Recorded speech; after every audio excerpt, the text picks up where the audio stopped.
I had a bed and Temco bought food for the icebox, and in exchange for that, I cooked and washed the dishes. Meantime, I got all involved in everything. A big party took place at Burford's one night. The Burford mother was gone on a trip. Bob Burford simply called everybody he knew and told them to bring whiskey. Then he went through his dress book for girls. He made me do most of the talking. A whole bunch of girls showed up. I used the phone to call Alan and find out what Neil was doing. Neil was coming at 3 in the morning. I went there after the party. Alan's basement apartment was on Grant Street, an old red brick rooming house near a church. You went down an alley, down some stone steps, opened an old raw door, and went through a kind of cellar till you came to his board door. It was like the room of a Russian saint. One bed, candle burning, stone walls that oozed moisture, and a crazy makeshift icon of some kind that he had made for the occasion. He read me his poetry. It was called Denver Doldrums. Alan woke up in the morning and heard the vulgar pigeons yakking in the streets outside his cell. He saw the sad nightingales, which reminded him of his mother nodding on the branches. A gray shroud fell over the city. The mountains, the magnificent Rockies that you could see to the west from any part of town were paper mache. The whole universe was a crazy, cockeyed, an extremely strange place. He wrote of Neil as a child of the rainbow who bore his torment and agonized his cock. He referred to him as Oedipus Eddie, who had to scrape bubble gums off window panes. He referred to Brierly as Dancing Master Death. He brooded in his basement over a huge journal in which he was keeping track of everything that happened every day, everything Neil did and said. Alan told me of his trip on a bus. Coming through Missouri, there occurred a miraculous lightning storm that transformed the firmaments into a great electrical evil frenzy. Everybody in the bus was frightened, and I said, "Don't be frightened. It's only a sign. Imagine Missouri, where Burroughs and Lucian are from." "That's also where some of Neil's folks came from." "I don't know," said Alan, growing sad. "What shall I do?" "Why don't you go down to Texas and see Burroughs and Joan?" "I want Neil to come with me." "How can he do that with all his women?" "Oh, I don't know." Neil came in at 3 in the morning. "Everything's straight," he announced. "I'm going to divorce Luann and marry Carolyn and go live with her in San Francisco. But this is only after you and I, dear Alan, go to Texas. Dig Bill, that gone cat I've never met and both of you told me so much about. And then I'll go to San Fran." Then they go down to business. They got down to business. They sat on the bed, cross-legged, and looked straight at each other. I slouched in a nearby chair and saw all of it. They began with an abstract thought, discussed it, reminded each other of another abstract point forgotten in the rush of events. Neil apologized, but promised he could get back to it and manage it fine, bringing up illustrations.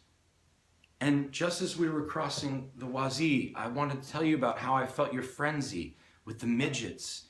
And it was just then, remember, you pointed out that old bum with the heart on in his baggy pants, and he said, he looked just like your father." Yes, of course, I remember. And not only that, but it started a train of my own. Something real wild that I had to tell you. I'd forgotten it. Now, you just reminded me of it." And 2 new points were born. They hashed these over. Then Alan asked Neil if he was honest, and specifically if he was being honest with him in the bottom of his soul. "Why do you bring that up again?" "There's one last thing I want to know." "But dear Jack, you're listening. You're sitting there." "Well, ask Jack. What would he say?" And I said, "The last thing is what you can't get. Alan, nobody can get to the last thing. We keep on living in hopes of catching it once and for all." No, you're talking absolute bullshit and Wolfian romantic posh," said Alan. And Neil joined him. "I didn't mean that at all, but we'll let Jack have his own mind. And in fact, don't you think, Alan, there's a kind of dignity in the way he's sitting there and digging us? Crazy cat came all the way across the country, and old Jack won't tell. Old Jack won't tell." "It isn't that I won't tell," I protested. "I just don't know what you're both driving at or trying to get at. I know it's too much for anybody." "Everything you say is negative." "Then what is it you're trying to do?" "Tell him." "No, you tell him."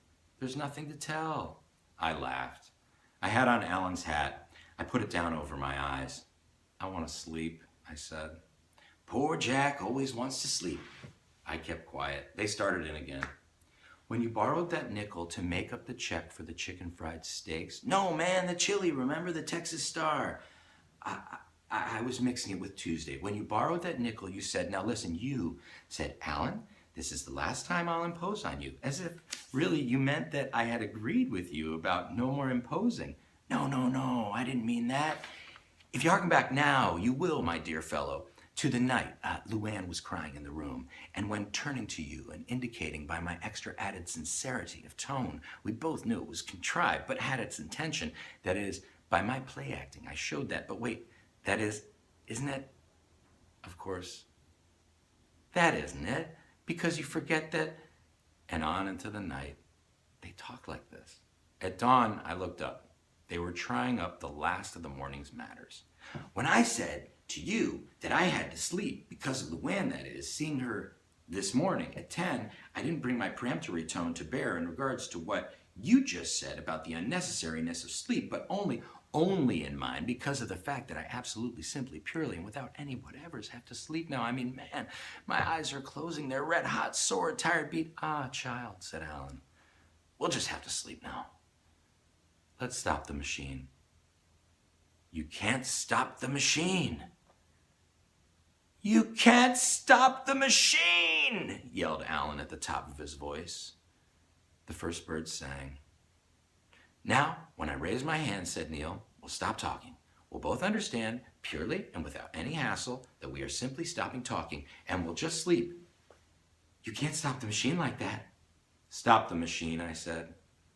They looked at me. He's been awake this whole time listening? What were you thinking, Jack?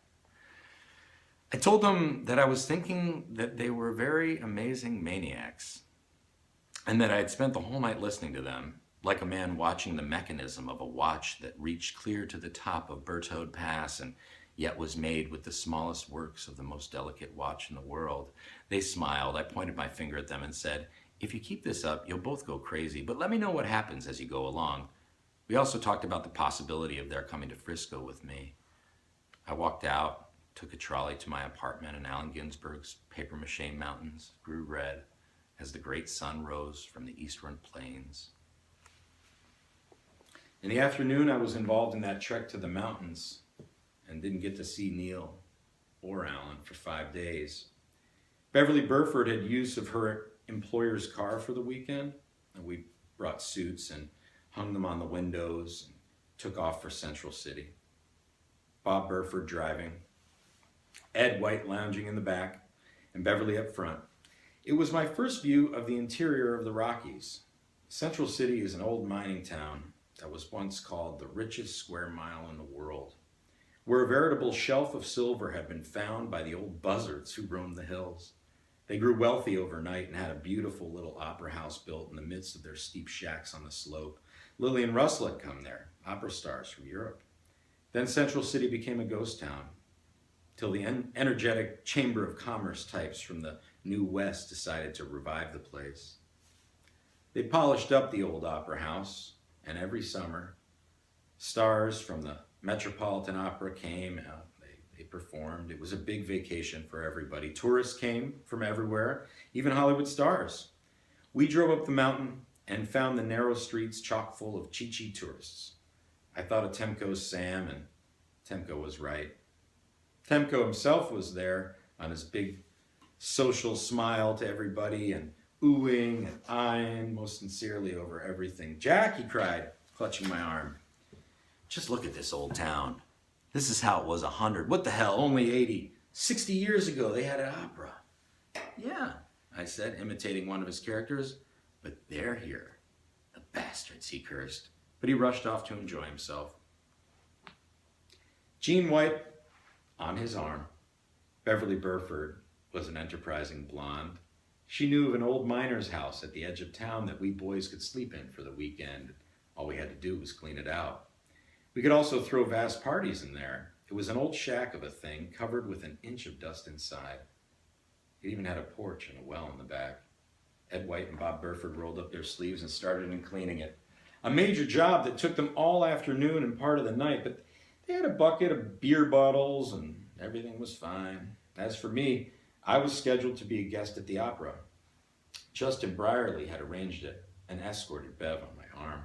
I wore a suit of Ed's, Only a few days ago, I'd come into Denver like a bum. This afternoon, I was all racked up, sharp in a suit, such a beautiful, well-dressed blonde on my arm, bowing to dignitaries, chatting in the lobby under chandeliers. I wondered what Mississippi Gene would say if he could see me. The opera was Fidelio, Beethoven's mighty work. "What gloom!" cried the baritone, rising out of the dungeon under a groaning stone. I cried for it. That's how I see life too. I was so interested in the opera that for a while I forgot the circumstances of my crazy life and got lost in the great mournful sounds of Beethoven and the rich Rembrandt tones of his story. "Well, Jack, how did you like our production of this year?" asked Brierly, proudly in the street outside. What gloom, I said. It's absolutely great. The next thing you'll have to do is meet the members of the cast. He went on in his official tones, but luckily he forgot this in the rush of other things and vanished. It was a matinee performance I'd seen. There was another one in the evening scheduled. I'll tell you how I came at least, if not to the pleasure of meeting the members of the cast, to using their bathtub and best towels. Incidentally, I must explain here why Brierly thought enough of me to make arrangements of all sorts for my benefit.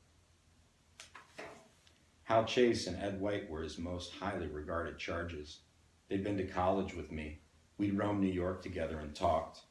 Brierly's first impression of me was not too favorable. I was sleeping on the floor, drunk, when he came in to visit Hal one Sunday morning in New York. "Who's this?" "That's Jack." "So that's the famous Jack. What's he doing sleeping on the floor?" "He does that sometimes." "He does that all the time." "I thought you said he was a genius of some kind." "Oh, sure he is. Can't you see it?" "I must say it requires some difficulty. I thought he was married. Where's his wife?" "I was married at the time." "Oh, she just went on going. Jack gave up. She's in the West End bar with an undertaker who's got a couple of $100 and buys everybody drinks." After which I rose from the floor. I shook Mr. Brierly's hand. He wondered what Hal saw in me, and still did. In Denver that summer, never really thought I'd amount to anything. It was precisely what I wanted him and the whole world to think. Then I could sneak in, if that's what they wanted, and sneak out again, which I did. Bev and I went back to the miner's shack. I took off my duds and joined the boys in cleaning. It was an enormous job. Alan Temko sat in the middle of the front room that had already been cleaned and refused to help. On a little table in front of him, he had a bottle of beer and a glass. As we rushed around with buckets of water and brooms, he reminisced. "Ah, if you could just come with me sometime and drink Cinzano and hear the musicians of Bandol, and then you'd be living." Temko was an officer in the Navy. He got drunk and began giving orders. Burford had a habit of concerning Temko's irritating overweeningness. He pointed at him with a limp finger, turned to you with awe, and said, "Cherry, you think he's cherry? Cherry?"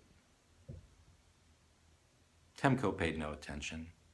"Ah," he said, "then there's Normandy in the summers, the Sabbats, the fine Rhine wine. Come on, Sam," he said to his invisible pal. "Take the wine out of the water and let's see if it got cold enough while we finished."